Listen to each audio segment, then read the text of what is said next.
L'Occident va-t-il survivre à une sortie de la foi? C'est une véritable question. Ce que l'on sait, c'est que toutes les sociétés qui ont expérimenté un vrai athéisme ont eu d'énormes problèmes démographiques, spirituels, comportementaux, économiques. Ils se sont écroulés. La seule exception, c'est la Chine, parce que justement, elle a eu un athéisme qui n'a jamais détruit la superstition taoïste, bouddhiste et confucéenne. Il a toujours resté en Chine une sorte de foi du charbonnier fondée sur la superstition, la chance, la longue vie, la médecine chinoise, le feng shui, le yin-yang. Il est resté quand même quelque chose de traditionnellement religieux en Chine.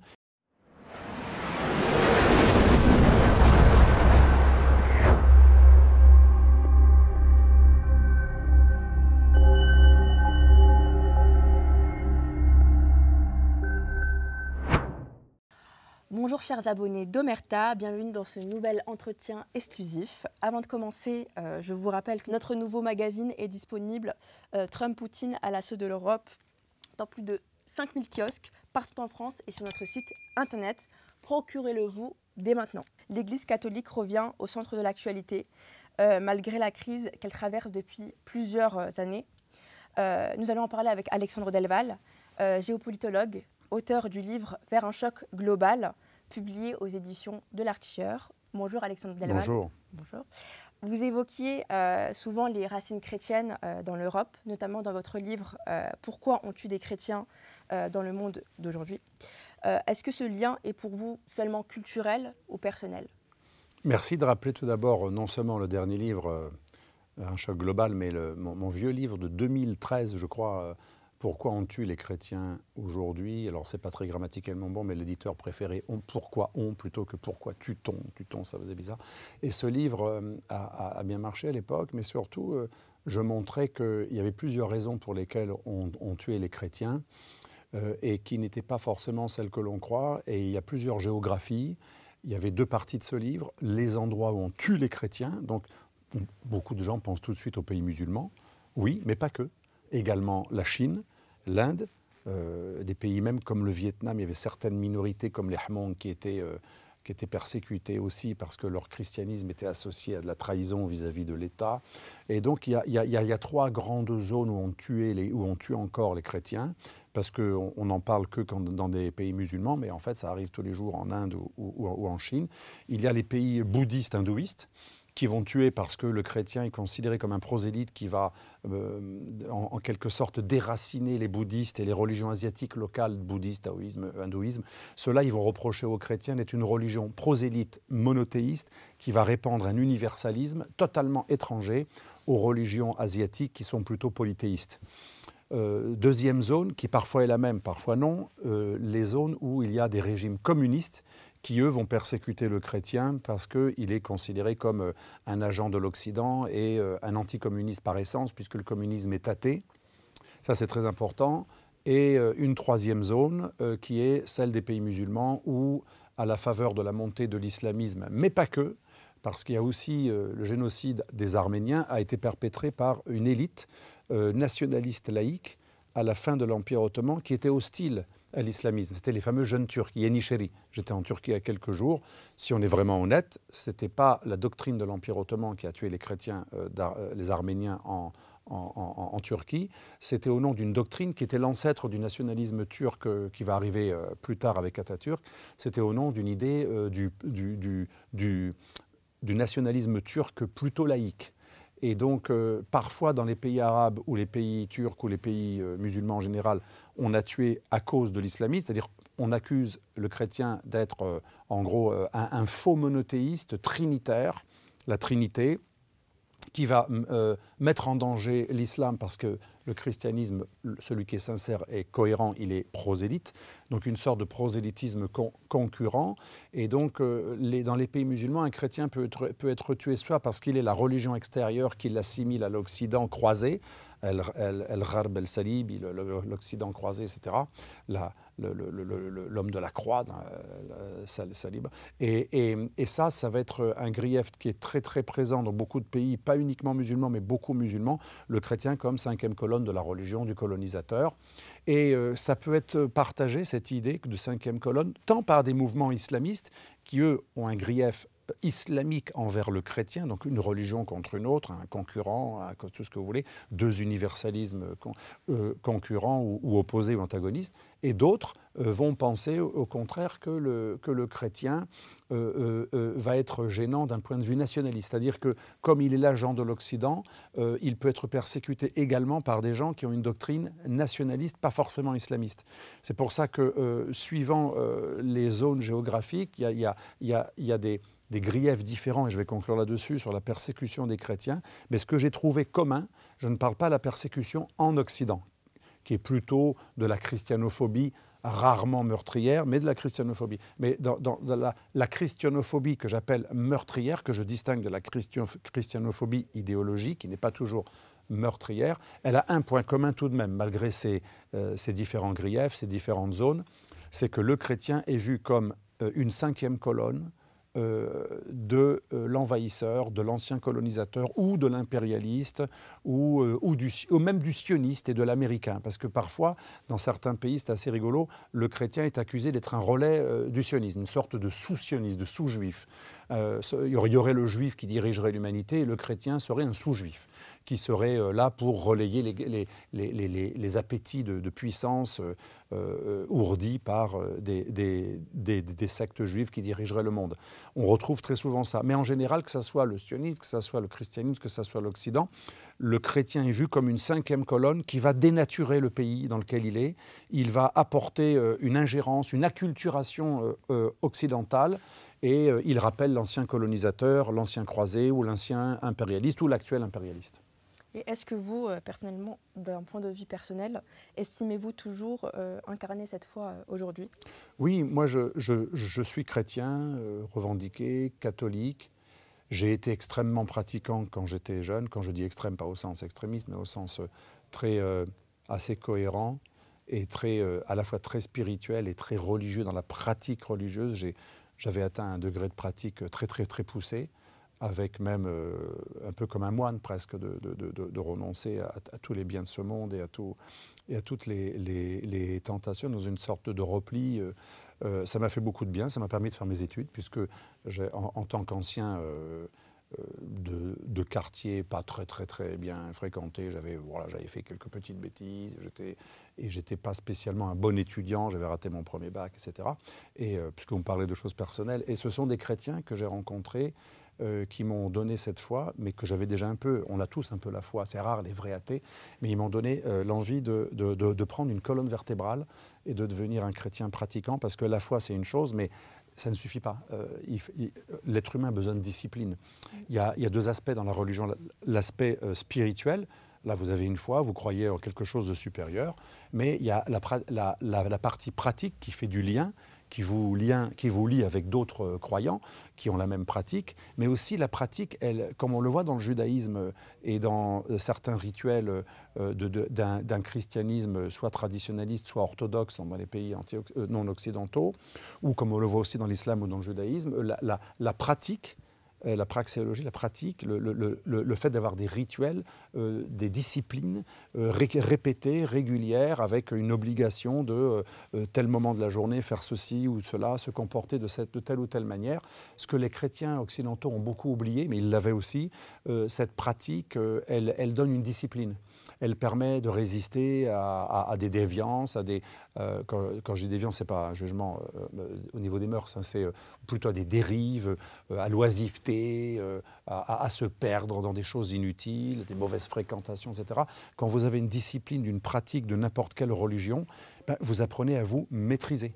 À savoir dire non, à savoir résister à des tentations, mais aussi tout simplement savoir résister à l'oisiveté, mère des vices. Vous apprenez, grâce à la discipline, à contrôler vos sens. Ça peut être aussi dans la nourriture, ça peut être les excès, la nourriture, fumée, alcool, etc. Donc ça, je l'ai beaucoup expérimenté, et j'avoue que vers l'âge de 30 ans, je me suis un petit peu éloigné de la pratique la plus rigoureuse.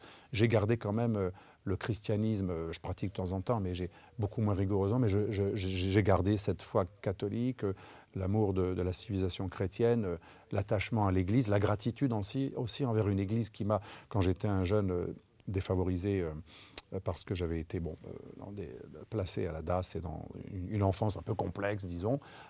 Ça m'avait beaucoup structuré et donc j'ai encore une énorme gratitude envers les milieux catholiques qui à l'époque m'avaient donné une structure et m'ont permis d'être ensuite quelqu'un qui va récupérer des études et faire ce que je suis devenu par la suite. J'aurais pu être autre chose, j'aurais pu être un très bon friseur-tourneur ou j'avais commencé dans l'hôtellerie, j'aurais pu être un très bon groom ou concierge d'hôtel. Mais bon, ils m'ont permis de devenir autre chose. Je ne dis pas que c'est mieux, mais autre chose qui était plus dans ce que je voulais faire. En fait, une foi, quand elle est enracinée aussi et mise en action dans une pratique, elle vous permet de devenir libre, puisque en résistant à un certain égarement, eh bien, elle vous permet d'aller sur ce que vous voulez vraiment faire. Donc ça, même si je pratique moins qu'avant, je reste tout à fait conscient que la pratique est très très nécessaire. Ceux qui vous disent la foi, c'est on ira tous au paradis, c'est juste, oui, il y a un truc supérieur autour de nous, et pas de contraintes. Ça ne marche pas comme ça. L'être humain a besoin de colonne vertébrale. La religion est fondamentale pour donner une colonne vertébrale, une discipline. Finalement, l'une des choses qui nous distingue de l'animal, c'est le verbe, le fait qu'on communique avec des mots et des concepts que l'on forge et des idéologies, mais aussi le fait qu'on apprend à maîtriser nos sens. On n'est pas dirigé uniquement par l'instinct. Certains disent que ce n'est pas forcément bien, les naturalistes qui disent que l'animal est mieux que l'homme. Mais en tout cas, ça nous distingue de l'animalité. Et c'est l'une des grandes fonctions des religions monothéistes, c'est faire en sorte que l'homme se distingue de l'animalité. Donc voilà ce que je pense en gros sur ma religion et sur les religions. Et en parlant de ça, justement, quelle est votre impression par rapport au nouveau pape, qui semble être un compromis entre progressisme et tradition ? Oui, c'est bien dit. Il a l'air d'être assez progressiste sur certains thèmes. Déjà, il a été mis en avant par le pape défunt François. Il a les mêmes positions apparemment sur les migrants. Il est lui-même très lié au Pérou puisqu'il y a vécu beaucoup. Il a une nationalité péruvienne. Il est très très sensible à la question des migrants. Je pense qu'il va être un petit peu un empêcheur de tourner en rond moral, même si ça ne va pas non plus empêcher de dormir M. Trump, mais qui n'est pas spécialement moral ou moraliste, mais il a quand même des positions assez progressistes sur la migration. On en reparlera plus tard, qu'à mon avis, une des grandes hérésies de l'Église catholique moderne. L'antifrontiérisme qui sous-tend le migrationnisme, à mon avis excessif, est une dérive puisque l'universalisme dans l'Église n'a jamais voulu dire critiquer les frontières ou les remettre en question. Or, ceux qui nous disent d'accueillir tout le monde, n'importe quand, n'importe comment, y compris les illégaux, y compris les délinquants, y compris des gens qu'on n'a pas envie de recevoir, c'est par définition une négation de la frontière et de la souveraineté. Mais on reviendra là-dessus. Je pense que l'hérésie va être poursuivie, celle-ci. Par contre, d'un point de vue des mœurs, il a l'air un peu plus... il a été assez rigide sur certaines dérives. Il a l'air d'être un peu plus... un peu moins plutôt en accord avec le vent mainstream, avec les idées à la mode. Il est un peu moins un homme du monde et des temps modernes que François. Il ne cherche pas à plaire forcément à ceux qui ne sont pas catholiques. Il ne cherche pas forcément à plaire, notamment je parle en matière d'homosexualité, en matière de LGBTisme, de wokisme, on l'appelle comme on veut, toutes ces nouvelles normes qui désignent les minorités sexuelles, etc. Il a l'air beaucoup plus conservateur. Donc c'est un mélange de conservatisme des mœurs, peut-être un peu moins laxiste au niveau de la liturgie. Apparemment, il a fait une entrée en scène avec une liturgie un peu plus soignée, un peu plus tradie en apparence. Alors du coup, certains tradis, à mon avis, se font des illusions, pensent que c'est un des leurs, qui va les aider, etc. Les progressistes disent que c'est un des leurs. Moi, je pense qu'il a été choisi aussi parce que, premièrement, l'Amérique, c'est la partie c'est ce qu'il y a de plus important dans l'Occident. L'Église catholique américaine est très puissante. C'est elle qui donne le plus d'argent au milieu catholique en général et au Vatican. Et c'est le plus grand contributeur de beaucoup de choses d'ailleurs. Donc c'est un pape quand même qui est quand même pas tout à fait étranger au rapport de force géopolitique parce qu'on n'a pas pris le pape de Mongolie. Hein. On n'a pas pris le cardinal de Mongolie qui représente, je sais pas, 10 000 âmes. On a pris celui qui représente le pays le plus puissant et dont l'Église catholique est la plus puissante parmi les églises nationales mondiales. Donc moi je ne pense pas que ce soit que l'Esprit Saint qui fasse nommer les papes. Je pense qu'il y a aussi des grandes lignes Il a une certaine stabilité aussi, et ça c'était prévu. J'étais au Vatican justement, juste au début du conclave, et les vaticanistes que j'ai rencontrés me disaient que ce serait un prêtre de transition, essentiellement de transition, qui ira vers autre chose, mais qui remaintiendra un minimum de stabilité et de conciliation et de consensus entre progressistes et traditionalistes. C'est exactement ce qui s'est passé. On n'avait pas prévu son nom. Beaucoup disaient Paroline, qui est le diplomate du Vatican, etc. Mais on n'est pas trop surpris, en tout cas, sur l'idéologie assez consensuelle, un peu figue et raisin, un petit peu sur les deux côtés, à la fois un peu tradi, un peu conservateur, un peu beaucoup d'ailleurs progressiste sur certains points. Et justement, pour parler du pape Léon XIV, qui semble s'être inspiré de Léon XIII, qui s'était engagé sur des questions ouvrières et sociales, est-ce qu'il porte, selon vous, les mêmes combats aujourd'hui, ou est-ce que les priorités de l'Église catholique ont changé? Alors moi je pense que oui, le fait qu'il ait choisi ce nom, déjà c'est clair, hein, il s'inscrit dans la doctrine sociale de l'Église qui avait été mise en place, elle existait, mais qui avait été mise en avant par Léon XIII. Ça, c'est quelque chose d'intéressant. Il a souvent critiqué les dérives du capitalisme, ce qui est quand même une constante chez les papes et dans l'Église catholique, qui est à mon avis parfois une erreur parce qu'on ne voit quand même pas d'autre système que le capitalisme pour prélever des taxes et permettre aux États d'avoir de l'argent. Il faut bien qu'il y ait des patrons, des entreprises, etc. Mais c'est vrai que la doctrine sociale de l'Église est très équilibrée. Elle ne supprime pas le capitalisme. La vraie doctrine sociale de l'Église, qui n'est pas socialiste et encore moins communiste, il y a eu beaucoup d'hérésies là-dessus. La doctrine sociale de l'Église veut concilier une justice sociale avec une liberté d'entreprendre. Et ça, c'est plutôt bon.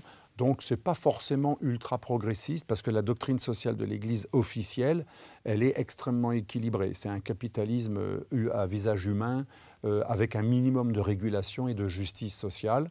Donc ça ne me surprend pas. Et par contre, l'avenir dira si ce pape confond, comme beaucoup de progressistes aujourd'hui, le social et le sociétal, et le social et le migrationnisme. Souvent, il y a une confusion entre être social, c'est une chose, défense des ouvriers, la justice sociale, sociétal, là c'est les dérives wokistes, etc., on dérive sur autre chose. Et bien sûr, il y a une autre dérive que l'on met dans le social, mais qui n'a pas grand-chose à voir avec le social, c'est le migrationnisme ou l'immigrationnisme. Et donc, c'est intéressant de voir si ce pape réhabilite la vraie notion de justice sociale dans la doctrine sociale de l'Église, qui est très équilibrée et qui n'est pas du tout ni de l'immigrationnisme, parce que souvent l'immigration nuit à l'ouvrier local. Donc le migrationnisme n'est pas du tout conforme à une doctrine sociale originelle. Donc est-ce que c'est très équilibré? Et c'est l'orthodoxie de la doctrine sociale de l'Église.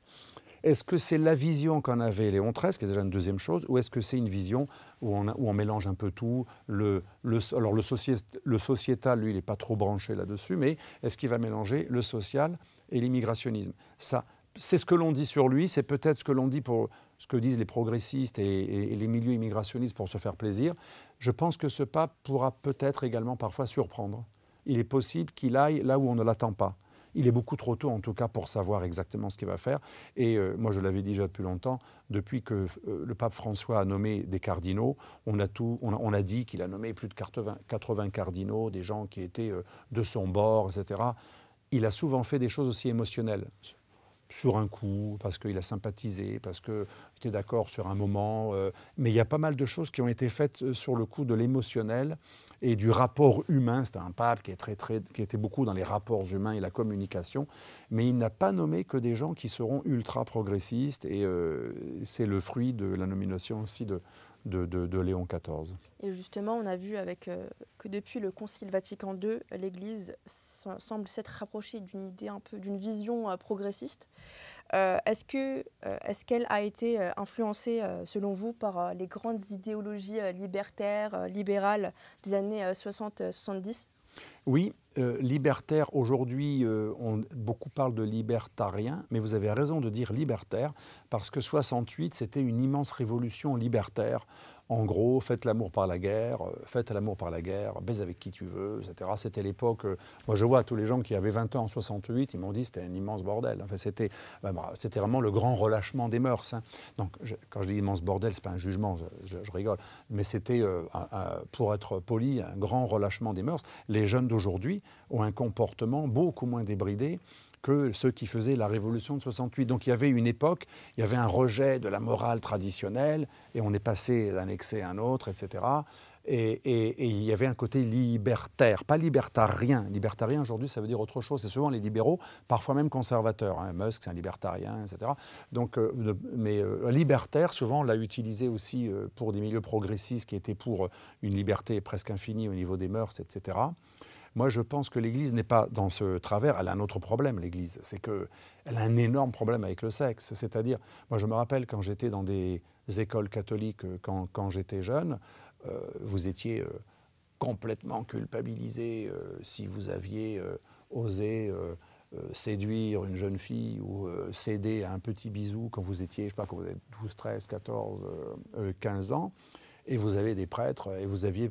Je ne veux pas généraliser, mais vous avez pas mal de prêtres qui étaient quand même assez ambigus dans leur comportement vis-à-vis des jeunes garçons ou des jeunes filles. Si vous voulez, ça c'est le grand problème de l'Église. Hein. Là, je réponds quand même à votre question, même si je n'ai pas l'air d'y répondre.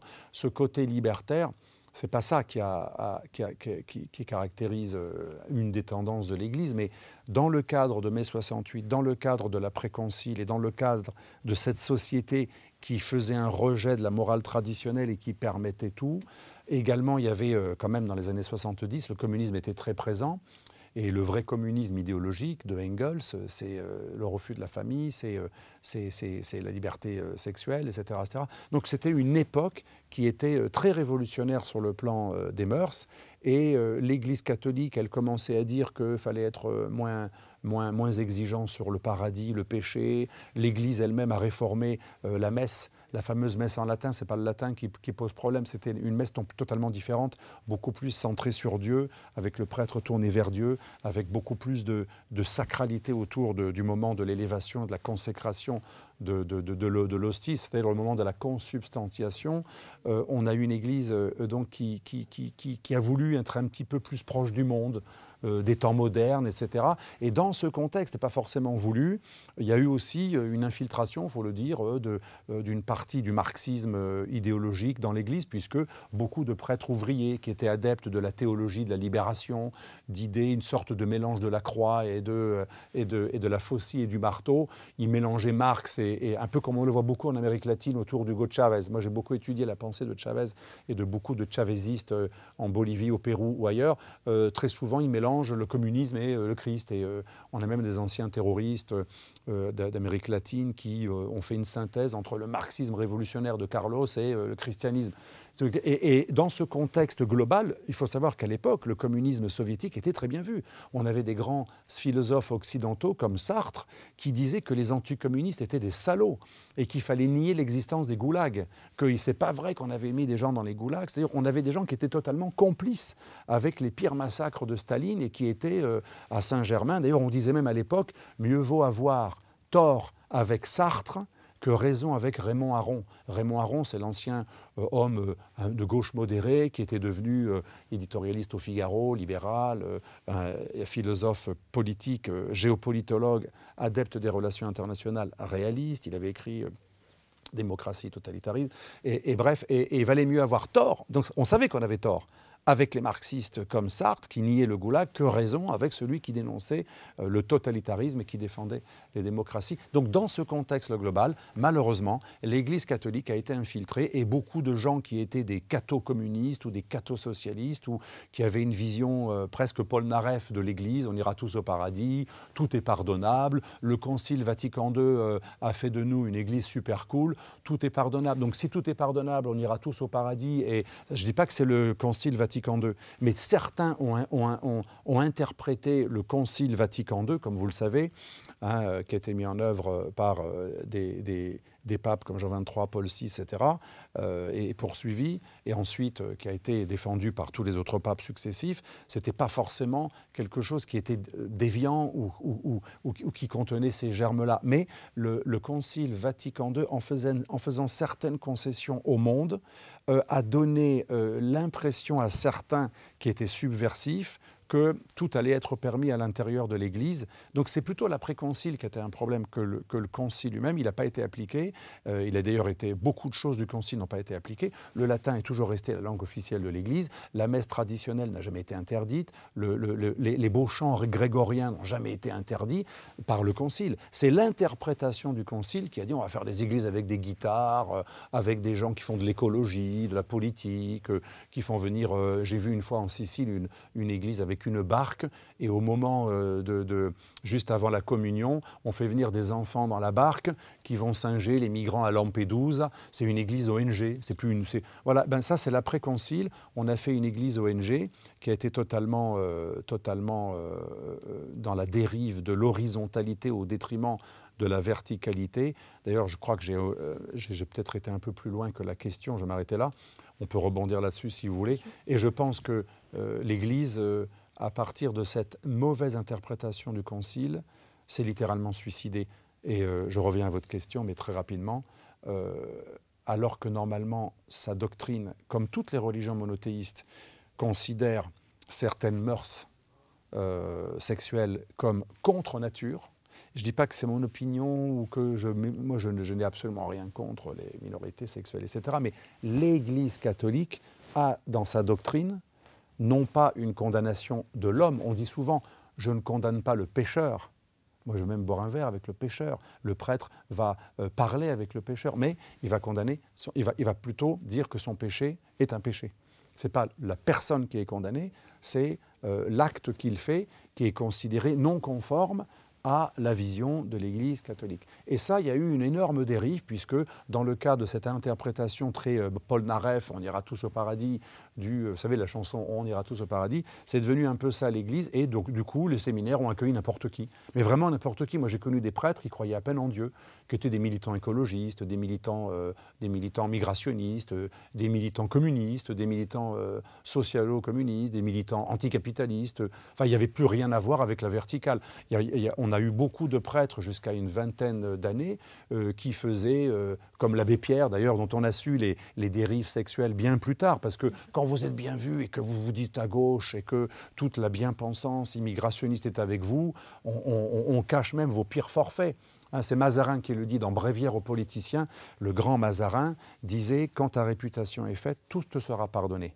Par contre, si ta réputation est mauvaise, même les meilleures choses que tu fais ne seront pas portées à ton crédit. » Et c'est ce qui s'est passé pendant des années. On avait Monseigneur Gaillot aussi, un militant communiste qui allait faire des manifestations avec des gens qui niaient les goulags, des gens qui soutenaient Staline, mais totalement contraire à l'Église catholique qui a condamné le communisme comme étant intrinsèquement pervers. Et donc tout cela a été permis, et c'est ce que j'inscris dans le suicide de l'Église. Donc l'incohérence vis-à-vis des mœurs. On tolère plein de prêtres qui ont fait des choses absolument inacceptables et finalement ils ne sont même pas excommuniés. Et à côté de ça aussi, toute cette politisation, bien sûr à gauche, à l'extrême gauche, surtout pas à droite. Vous savez que dans l'Occident, la droitisation c'est déjà un gros mot. Par contre, la gauchisation c'est toujours bon, même si ça défend des massacres comme les 100 millions de morts du communisme. Et l'Église a voulu céder au temps. Un peu comme à Paris au boulevard Saint-Germain, il fallait avoir tort avec Sartre plutôt que raison avec Raymond Aron. C'est normal que dans le monde d'ici-bas, il y ait ce genre de tentation. Mais l'Église, le pape, l'homme qui soi-disant, ou peut-être oui, est nommé grâce à l'effusion de l'Esprit Saint ou à l'inspiration de l'Esprit Saint. Il ne doit pas faire des concessions au monde. Les chrétiens et les premiers papes, pour beaucoup, savaient qu'ils allaient être bouffés par les lions. Ils préféraient être mangés par les lions que de renier leur foi. Donc le chrétien, surtout le premier des chrétiens, enfin le pape et même l'évêque et même le prêtre, ne sont pas là pour plaire aux médias et pour plaire à ceux qui ne sont pas catholiques. Et c'est ça le problème de l'Église catholique. Je pense que c'est la seule Église d'ailleurs, avec peut-être les luthériens, parce que chez les juifs, les musulmans, les bouddhistes, il n'y a pas ça du tout. Mais chez les catholiques et les luthériens, pour nos auditeurs, c'est une partie des protestants, mais pas tous. Hein, mais chez les luthériens et les catholiques, on a un point commun, c'est renier systématiquement des pans de la doctrine pour avoir l'air d'être au diapason, en accord avec les mœurs du temps. Et ça n'a pas rempli les églises. Paradoxalement, ça n'a pas rempli les églises, ça les a plutôt vidées. Chez les luthériens comme les catholiques, il y a eu une véritable hécatombe.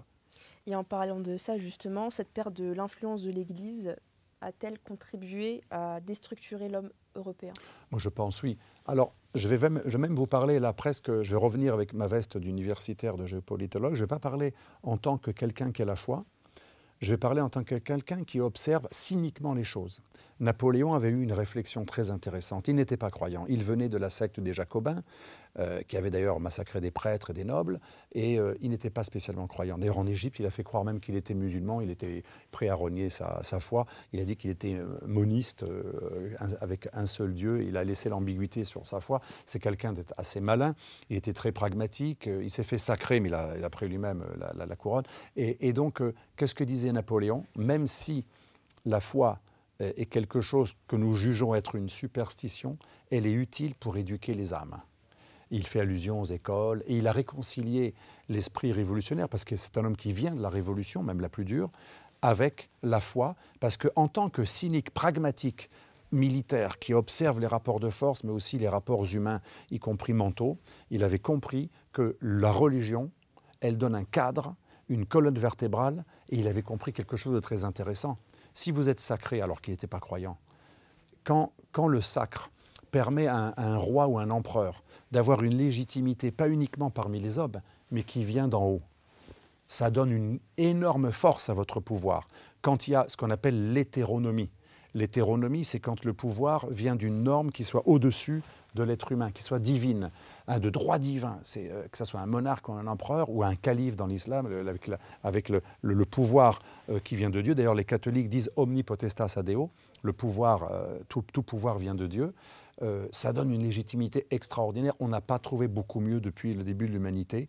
Et donc, je pense que ça soit pour légitimer un pouvoir ou une loi, ou que ça soit pour éduquer les âmes. Je parlais tout à l'heure de mon propre exemple, quand vous êtes un peu à la dérive et que vous apprenez une morale chrétienne ou autre avec une discipline, eh bien, vous maîtrisez un petit peu vos comportements, vous devenez plus sérieux, vous étudiez mieux, vous obéissez plus aux lois parce que vous pensez que vous allez être maudit si vous faites des vols ou des mensonges graves ou des meurtres ou des choses comme ça. Donc ça permet finalement à l'être humain de vivre en société en respectant des normes.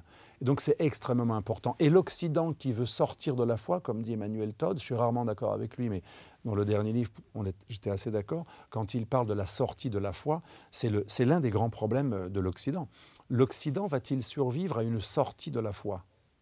C'est une véritable question. Ce que l'on sait, c'est que toutes les sociétés qui ont expérimenté un vrai athéisme ont eu d'énormes problèmes démographiques, spirituels, comportementaux, économiques. Ils se sont écroulés. La seule exception, c'est la Chine, parce que justement, elle a eu un athéisme qui n'a jamais détruit la superstition taoïste, bouddhiste et confucéenne. Il a toujours resté en Chine une sorte de foi du charbonnier fondée sur la superstition, la chance, la longue vie, la médecine chinoise, le feng shui, le yin-yang. Il est resté quand même quelque chose de traditionnellement religieux en Chine et c'est ce qui a permis à la Chine, d'ailleurs aujourd'hui elle retrouve même beaucoup ses valeurs confucéennes et taoïstes et elle n'a jamais supprimé le taoïsme. Donc je pense que l'Occident a un grand défi. Va-t-il survivre à la sortie de la religion ? Moi, je pense qu'on a déjà la réponse. Là où l'Occident est sorti de la religion, eh bien, on a une sorte de déliquescence totale.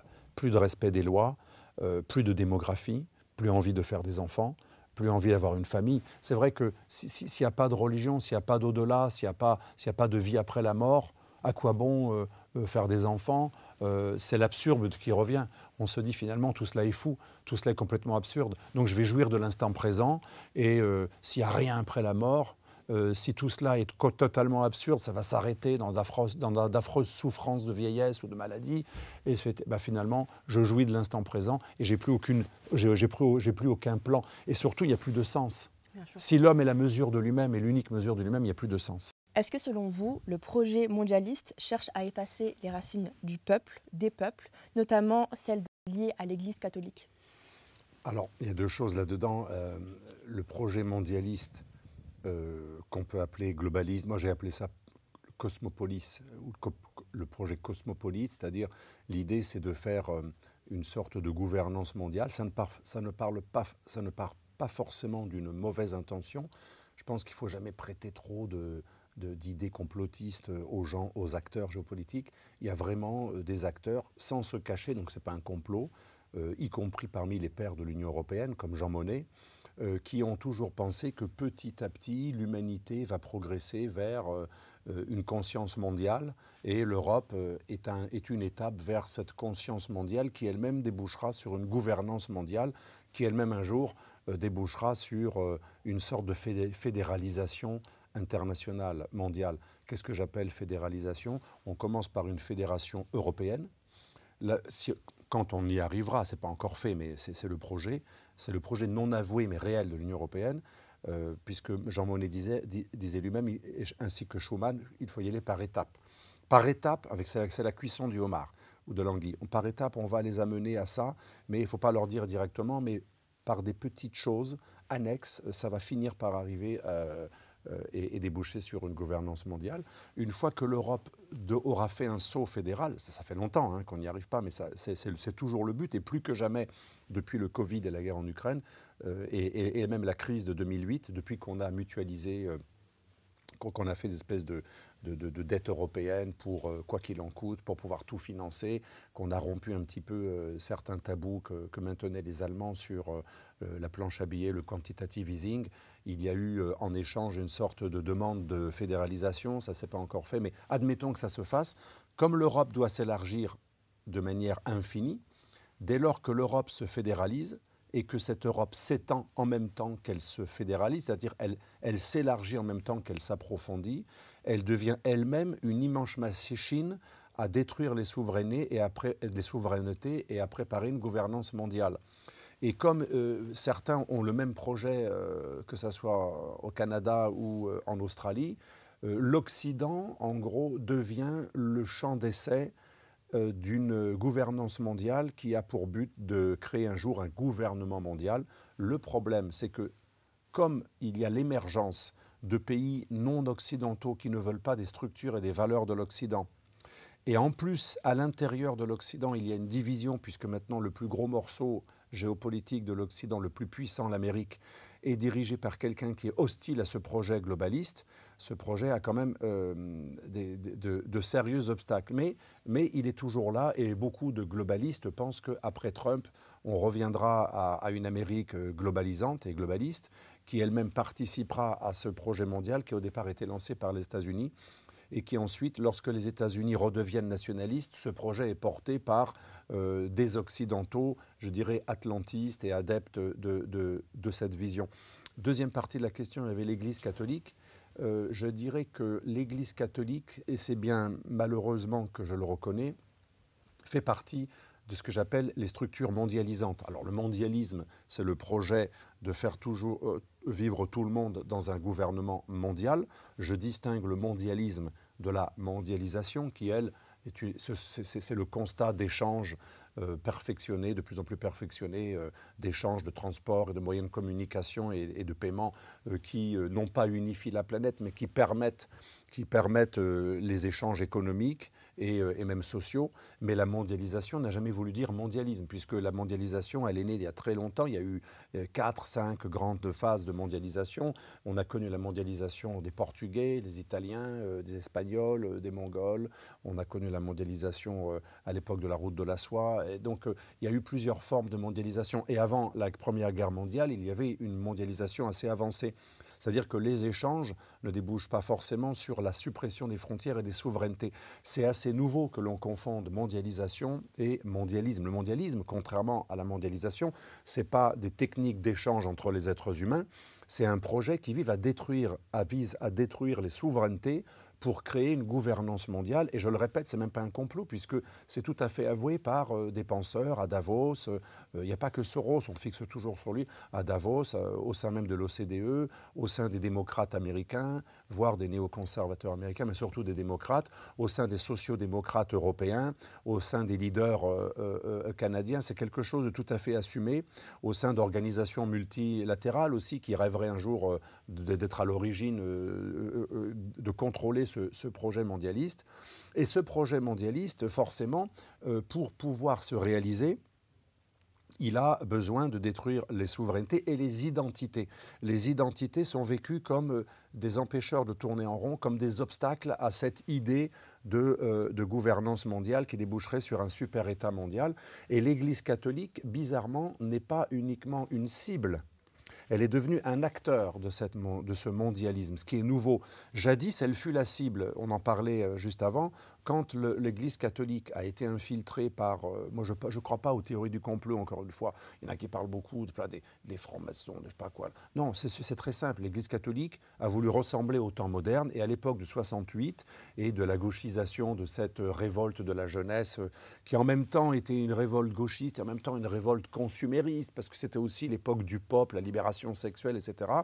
L'Église s'est laissée emporter par le temps, par les idées du monde, et notamment la théologie de la libération, qui est une influence marxiste, c'est une sorte de christiano-marxisme, a littéralement pénétré l'Église, et on a vu des gens comme Monseigneur Gaillot, l'abbé Pierre, qui étaient en fait des espèces de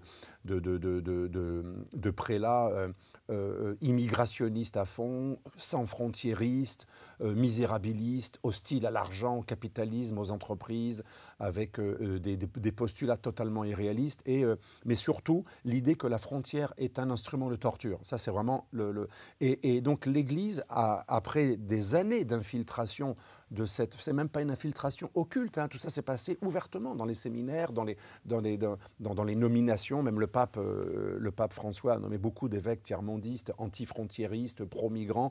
Même l'actuel pape est très pro-migrant, migrationniste. Ce que j'appelle pro-migrant et migrationniste, ça ne veut pas dire quelqu'un qui serait pour l'immigration, tandis qu'il faudrait être contre. Il y a des bonnes et des mauvaises immigrations. L'immigration n'est pas mauvaise en soi. Mais ce que j'appelle immigrationniste, c'est celui qui pense que l'immigration est un bien en soi, quoi qu'il arrive. Qui que ce soit, même si ce sont des gens problématiques qui arrivent, même si ce sont des terroristes, des voyous, des clandestins. En fait, l'immigrationniste, il pense que le migrant est une victime par essence, même s'il est tueur, même s'il est terroriste, même s'il est voleur, même s'il arrive en infraction, même s'il arrive, par exemple, comme à Lampedusa ou en Andalousie, ou à Ceuta ou à Melilla, donc dans les enclaves espagnoles du Maroc, même s'il arrive en jetant de l'acide sur les flics, les gardes-côtes, même s'il arrive en agressant. Donc l'immigrationniste, c'est en fait un excès. Ce n'est pas l'immigration qui est mauvaise, c'est l'immigrationnisme sans aucune limite et qui a comme postulat que la frontière est mauvaise et que la souveraineté, surtout des États occidentaux, doit être détruite. Et voilà, j'étais un peu long, mais pour ce qui concerne la seconde partie de la question, l'Église catholique a tellement été infiltrée par la pensée marxiste, par ce que j'appelle le christiano-marxisme, qu'aujourd'hui, elle est devenue elle-même un acteur du mondialisme. Pas de la mondialisation, là c'est les échanges, c'est neutre la mondialisation. L'Église est devenue un des grands acteurs du mondialisme. Alors, les acteurs du mondialisme, il y a la pensée marxiste et gauchiste, tiers-mondiste en général, qui prend toujours la frontière comme quelque chose de négatif, surtout si c'est la frontière de pays occidentaux. Donc, il y a le mondialisme de gauche, marxiste, qui lui est anticapitaliste, qui est anti-frontière. Il y a bien entendu l'européisme, qui est une forme de mondialisme, puisque l'européisme procède par la destruction des nations souveraines et a pour but de s'étendre à l'infini et de diffuser un fédéralisme qui lui-même est anti-souverainiste, et en plus sans aucune limite. Hein. L'Union européenne, l'idée c'est de s'ouvrir sans limite dès lors qu'on accepte les normes européennes, ce qu'on appelle l'acquis communautaire, les 35 chapitres de l'acquis communautaire. N'importe qui peut rentrer dans l'Union européenne. L'Union européenne n'a jamais dit on s'arrêtera là. Après la Géorgie, ce sera la fin. Non, après la Géorgie, ce sera peut-être l'Iran. Après l'Iran, ce sera peut-être le Kazakhstan. Après le Kazakhstan, ce sera peut-être, je ne sais pas, la Mongolie. Donc il n'y a aucune limite. En tout cas, dans le continent eurasiatique, c'est quand même une bonne partie de l'humanité, il n'y a aucune limite. On voit bien que c'est un projet mondialiste, puisque quand vous n'avez pas de limite, vous êtes un empire, et l'empire, il n'a aucune limite, il est mondialiste par essence, l'empire. Et donc le gauchisme ou le marxisme, l'européisme, L'Église catholique est devenue un instrument qui critique systématiquement les frontières au nom d'une hérésie, l'hérésie qui consiste à croire que le spirituel, que l'universalité spirituelle serait synonyme de mondialisme politique. C'est un mélange en fait entre le temporel et le spirituel. Vous savez que l'Église catholique, contrairement à l'islam et même peut-être même au judaïsme, il y a une nette séparation entre le monde spirituel et le monde temporel. C'est la fameuse théorie des deux glaives de Saint Bernard de Clairvaux. Et quand on plaque sur le politique une vision spirituelle, c'est déjà rompre cette division des rôles entre le monde d'en bas et le monde d'en haut, entre le spirituel et le temporel. Et donc quand l'Église catholique se fait l'agent, comme d'autres formes de mondialisme gauchiste ou européiste ou autre, de la destruction des frontières, eh bien, elle a plaqué sur le politique son universalisme spirituel. Parce qu'on peut très bien être universellement spirituel ou spirituellement universel. Je suis pour une dignité humaine, la nature humaine, et parce que je crois en Dieu et l'homme est fait à l'image de Dieu, il y a une universalité spirituelle, mais ça ne veut pas dire que je détruis l'ordre temporel et que je remets en question le fait que Dieu a voulu des différences entre les ethnies, les nations, les langues, etc. Et ça, c'est quelque chose qu'on retrouve, je crois, dans les trois religions, et notamment dans l'Ancien et le Nouveau Testament. Il n'y a aucune remise en question des nations. D'ailleurs, même le Christ parle des nations. Il n'y a pas que l'Ancien Testament. Les nations. À aucun moment, il faut réunir les nations et faire une seule nation. Donc c'est une véritable hérésie. Alors il y a aussi comme source du mondialisme Macworld, ce que j'appelle Macworld, c'est l'excroissance de la pensée de l'impérialisme américain, mais étendue au-delà de l'Amérique avec la pop culture, avec les multinationales et les applications. C'est une expression d'un grand sociologue américain, Benjamin Barber, qui avait écrit un livre, Djihad versus Macworld, et j'avais été vraiment fasciné par cette théorie, c'était extrêmement parlant. Macworld, c'est l'impérialisme américain démocrate sans l'Amérique. C'est une excroissance de l'empire anglo-saxon. C'est l'empire anglo-saxon consumériste, hédoniste, fondé sur la pop culture, le star system, la maîtrise des moyens de communication et la promotion d'une vision hédoniste. Pourquoi hédoniste et consumériste ? Pour faire tourner les boîtes. Parce que plus vous consommez, plus les multinationales peuvent avoir de clients. Et moins il y a d'obstacles entre les clients, plus on peut faire des économies d'échelle. Les économies d'échelle, c'est quand on pouvait produire avec des coûts moindres, puisque c'est plus large. Plus vous élargissez les économies d'échelle, grâce à la suppression des frontières, des sexes, des différences entre les hommes, entre les femmes et les hommes, entre les ethnies, entre les nations, en plus abaissement des droits de douane, zone de libre-échange, il est logique que Macworld est mondialiste par essence, puisque Macworld cherche à consommer, à faire consommer tout le monde, si possible, la même chose. Pour que toute l'humanité consomme la même chose, il ne faut pas qu'il y ait de différences religieuses, il ne faut pas qu'il y ait de différences ethniques et linguistiques, il faut que tout le monde parle un espèce d'anglais commercial et que tout le monde ait les mêmes applications et les mêmes mœurs et le même libéralisme. Parce que la tradition, et je conclus là-dessus, la tradition, les mœurs, la préservation des identités et d'une certaine morale du décalogue, c'est un obstacle à la consommation. Parce que la consommation, c'est aussi l'opération des gens qui se font changer de sexe. C'est aussi les médicaments qui vont avec. Parce que quand vous êtes opéré, il y a aussi toute une série de médicaments. Vous êtes hormonodépendant à vie avec plein de traitements, etc. Et donc, la consommation n'a pas de limite. C'est pour ça que finalement, beaucoup de grands groupes et de multinationales ont été à fond dans le wokisme et le LGBTisme. Parce qu'en fait, derrière, il y a de l'argent, il y a de la consommation, il y a des produits, il y a des opérations, il y a aussi de la big pharma. Hein. On a vu le problème aussi du pseudo-vaccin anti-Covid, qui était en fait même pas un sérum, qui n'était pas du tout un vaccin. Il y avait aussi tout un intérêt.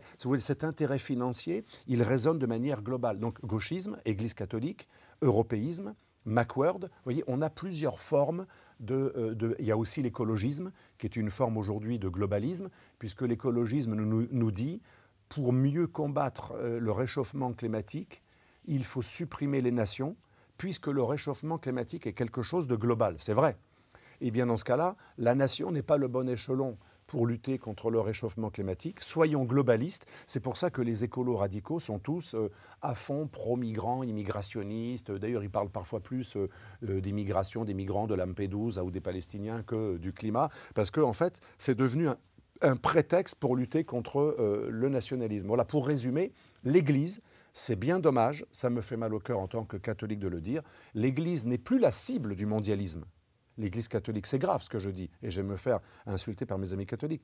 L'Église telle qu'elle est aujourd'hui, sauf si le pape actuel freine l'hérésie en cours depuis Vatican II, qui consiste à mélanger le spirituel avec le temporel, c'est-à-dire de plaquer l'universalisme spirituel sur le politique en déduisant que si je suis universel spirituellement, je dois être cosmopolite, c'est-à-dire contre les nations, ce qui est contraire à la doctrine de l'Église. Eh bien, si l'Église ne cesse pas d'avoir un petit peu ce leitmotiv, cette vision, l'Église fait partie non plus des cibles, elle l'a été, du mondialisme, mais elle fait partie des acteurs du mondialisme, de ceux qui contribuent à délégitimer la nation et à moralement diaboliser ceux qui défendent la nation. Et CQFD, on comprend mieux ce qu'a fait le pape François. Le pape François n'a jamais eu un mot négatif contre le communisme, contre l'idéologie athée gauchiste ou néo-gauchiste ou trotskiste ou toute forme, parce qu'il y a beaucoup de mouvances à l'intérieur de ces différentes idéologies. Et je ne suis pas là pour faire de politique. Moi ça ne m'empêche pas de dormir. Le gauchisme, les gens peuvent être trotskistes, ça ne me gêne pas du tout. Mais ce n'est pas en cohérence avec l'Église catholique. L'Église catholique, avec sa doctrine sociale de l'Église, avec sa foi, sa spiritualité, sa vision de Dieu, n'est absolument pas compatible avec une idéologie qui a promu pendant des années en Chine, au Vietnam, en Cambodge, en Russie soviétique, en Biélorussie, en Ukraine, en Albanie, pendant des décennies. Et à Cuba, il y a eu des persécutions de chrétiens et des massacres de millions de personnes, de chrétiens ou de croyants en général. Donc comment ça se fait que l'Église catholique du pape François et depuis le Vatican II n'a plus rien dit sur le communisme, que pourtant Pie XII avait qualifié d'intrinsèquement pervers, le pape qui a été très diabolisé parce qu'il était accusé d'être proche du nazisme, alors qu'en fait il avait sauvé 8000 juifs pendant la Seconde Guerre mondiale, le pape Pie XII. D'ailleurs, le grand rabbin Zolli de Rome s'est converti au catholicisme pour remercier le pape Pie XII d'avoir sauvé 8000 juifs au Vatican. Mais en France, on continue à dire que Pie XII était le collabo de l'Axe, ce qui est absolument faux, parce qu'on a une vision très anticatholique. La France est un pays assez anticatholique, contrairement à l'Italie et d'autres pays. Mais cette Église catholique qui n'est plus celle de Pie XII, l'Église catholique post-Vatican II, est devenue une Église qui, en gros, est l'un des agents, l'un des promoteurs, l'un des légitimateurs de cette pensée anti-frontière et anti-nationale. Et tant que cette Église reste comme ça, et on va voir comment le pape agit, eh bien, on peut dire que l'Église n'est plus une victime, mais un acteur du mondialisme. Vous avez abordé le sujet du wokisme. Oui. Je vais vous parler du sujet de la pédocriminalité, des scandales qui ont eu lieu au sein de l'Église. Est-ce que vous pensez que ces facteurs, le wokisme, la pédocriminalité, ont favorisé la perte d'influence de l'Église ? Bien sûr. Un exemple. La première fois que Jean-Paul II, le pape, qui était le pape de l'anticommunisme, un pape quand même encore assez courageux, qui avait quelque chose, un socle extrêmement solide, qui a voulu réconcilier la jeunesse avec l'Église catholique. Il a prolongé le Concile Vatican II, mais il n'était pas dans l'hérésie mondialiste encore du pape François. Ce pape, quand il est allé en Irlande la première fois, 1 million de personnes l'attendaient, dont une grande partie de jeunes. C'était les JMJ. Quand le pape Benoît XVI, et ce n'est pas de sa faute, mais je crois oui c'était Benoît XVI, c'était soit la seconde visite du pape Jean-Paul II ou la première visite de Benoît XVI, peu importe. Mais j'avais comparé des JMJ 10 ans plus tard, 100 000 personnes. On est passé de 1 million, en gros, de supporters à 100 000 en Irlande. Qu'est-ce qui s'était passé entre-temps en Irlande ? Un pays très catholique, dont l'identité est définie en partie par le catholicisme. Il y a encore pas très longtemps, ce pays était très catholique. Une désaffection d'une grande partie de la jeunesse à cause des cas de pédophilie, et ce n'est pas toujours d'ailleurs avec le même sexe, parfois aussi c'est des prêtres qui ont agressé des femmes, mais en gros des pédocriminalités ou des histoires d'harcèlement sexuel, parce que parfois aussi, c'est des bonnes sœurs, c'est des adultes, c'est pas toujours que des enfants. Mais on résume souvent à ça. Moi, je dirais plutôt harcèlement sexuel, parce que souvent, ce n'est pas des viols, c'était des attouchements, des propositions, des harcèlements. Je dirais plutôt agression sexuelle ou harcèlement sexuel, avec un S pluriel. Eh bien, après des affaires, mais c'est sûr que quand c'est de la pédocriminalité, ça choque 1000 fois plus. Qu'est-ce qui est de plus innocent qu'un enfant ? Et cette Église, dont la doctrine interdit l'acte homosexuel, elle tolère, de l'autre côté, des actes homosexuels, mais en plus criminels, puisque avec des mineurs. Donc là, l'Église s'est totalement discréditée parce qu'elle était à l'antipode, aux antipodes même de sa propre doctrine. Vous n'êtes jamais plus discrédité que quand vous n'êtes pas exemplaire. C'est comme un jour un leader d'un mouvement anti-porno, un protestant, vous savez, un prédicateur protestant qui faisait des grandes conférences devant des milliers de personnes. Il faisait des croisades contre le porno et un jour on a révélé qu'en fait il faisait des trucs extrêmement glauques, porno avec des jeunes filles qu'il arrivait à faire tourner. Il était totalement schizophrène. Il faisait la nuit ce qu'il interdisait le jour. Et donc, il n'y a pas plus délégitimant que quand vous n'êtes pas exemplaire. Et inversement, quand vous êtes exemplaire, les gens vous suivent. Un leader, les gens au moins croient qu'il est exemplaire. Un leader, il est suivi parce que c'est comme le général qui est en première ligne, ses soldats le suivent. Donc l'Église a totalement trahi sa vocation. Et là où elle n'a aucune excuse, et je dis bien l'Église des hommes, bien sûr, mais pas l'Église de Dieu, mais l'Église des hommes depuis Vatican II a été extrêmement laxiste, suivant le cours des temps, ayant accueilli dans les séminaires des gens qui étaient un peu 68ards sur les bords, ou des prêtres ouvriers qui pensaient plus à l'horizontal qu'au vertical. Or, une religion, c'est pas que l'horizontal, c'est le vertical. C'est avant tout le mystère, les mystères de la vie et de la mort, les questions existentielles et qui font que Dieu nous donne des réponses. Donc ça, c'est la partie verticale. Cette église horizontale, dès lors que vous étiez pour les ouvriers, on vous pardonnait tout le reste. Dès lors que vous étiez pour tout le monde ira au paradis, finalement, oui, il a essayé d'attoucher des enfants, etc. Mais bon, on va l'éloigner. Une fois, à Aix-en-Provence, il y a eu un cas assez grave de ce style. J'ai appris que le prêtre avait été éloigné de 20 kilomètres. Mais non, quand il y a des cas si graves, premièrement, l'Église devrait collaborer avec la justice. En aucun cas, on peut cacher quelqu'un qui a touché à la dignité d'un enfant, la personne la plus innocente qui soit. Mais moi, je serais extrêmement radical. On a bien excommunié Monseigneur Lefebvre, l'évêque qui était contre le Concile Vatican II. On l'a excommunié, alors qu'il n'a jamais dévié sur la doctrine. On a excommunié quelqu'un qui n'était pas un hérétique, qui était, certes, on peut dire arriéré, traditionnaliste, passéiste, mais il n'a pas fait d'hérésie, il a été excommunié. Et on n'a pas excommunié des gens comme l'abbé Pierre, et on le savait, parce que c'est une omerta, on est bien chez omerta aujourd'hui. Il y avait une omerta, la loi du silence. En fait, ça veut dire humilité en sicilien, mais on traduit par loi du silence. Il y a eu une loi du silence dans l'Église, mais vous vous rendez compte, le nombre de fidèles qu'on a perdu, enfin, c'est une hécatombe, c'est un véritable suicide collectif. Pas qu'il y ait eu des pécheurs, ça existe partout. Et je me suis renseigné, un jour en Israël, j'ai rencontré des gens qui m'ont amené dans un sport, pas un couvent, on n'appelle pas ça couvent, mais un centre religieux où il y a beaucoup de personnes qui se préparent et qui sont célibataires, qui ne sont pas encore mariées et qui sont en train d'apprendre, etc. Et on m'a dit que là aussi, parfois, il y avait des cas de gens tentés par des jeunes du même sexe, des professeurs tentés par des élèves, etc. J'avais fait une enquête aussi sur le bouddhisme. Il y a eu beaucoup aussi de cas dans le bouddhisme de gens attirés par les personnes du même sexe. On peut trouver aussi des cas, bien sûr, dans le monde musulman et aussi dans le monde laïque. Et dans le monde laïque, quand il y a des enfants en contact avec des adultes, il y a forcément des prédateurs qui vont utiliser ce genre de job. Si vous êtes aussi... Si nous sommes un prédateur sexuel, nous allons, et que c'est un besoin, nous allons faire des métiers où on est en contact avec nos proies. C'est assez logique. Mais donc, c'est malheureusement humainement logique que ça existe.